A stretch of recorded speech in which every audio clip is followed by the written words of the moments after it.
Saudi अरब में मुख्तलिफ colour की नंबर प्लेट्स देखी होंगी। आज मैं आप लोगों को उनकी मीनिंग बता देता हूँ। ये जो नंबर प्लेट है, ये जो है प्राइवेट कार्स हैं, जैसे कंपनी की कोई भी कार हो जाए, आप खुद की कार लेते हैं, प्राइवेट कार को ये नंबर इशू किया जाता है। ये नंबर की स्टाइल है, ये एक है, ये दूसरा है। दूसरा आता है जी पब्लिक ट्रांसपोर्ट, जो पब्लिक के लिए की जाती है, उनका कलर ये आता है, आप लोग देख सकते हैं, ब्लू। कमर्शियल जो कारोबारी हजरात हैं, जिनका कारोबार होता है जी, पिक एंड ड्रॉप होती है, फिर कोई भी कारोबार से रिलेटेड कोई भी गाड़ी है, उसके ऊपर ये नंबर दिया जाता है कमर्शियल यूज के लिए। टेम्परेरी वो बंदा यूज कर रहा है तो उसके लिए टेम्परेरी ये नंबर दिया जाता है। या फिर विजिटर वगैरह आते हैं या जो भी आते हैं, वो तो वैसे रेंट की गाड़ियां लेते हैं, उनके ऊपर प्राइवेट टैग लगे होते हैं। विजिटर कोई या टेम्परेरी कार कोई भी लेता है तो टेम्परेरी नंबर ये दिया जाता है।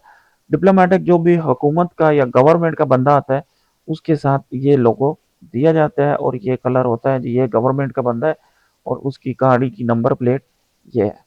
ठीक है दोस्तों, इसी तरह की मजीद वीडियो के लिए आप लोगों ने क्या करना है, अपने पेजेस चैनल को करना है सब्सक्राइब, वीडियो को करना है लाइक, कमेंट, शेयर। मिलते हैं अगली वीडियो में, हमारे साथ रहे। अल्लाह।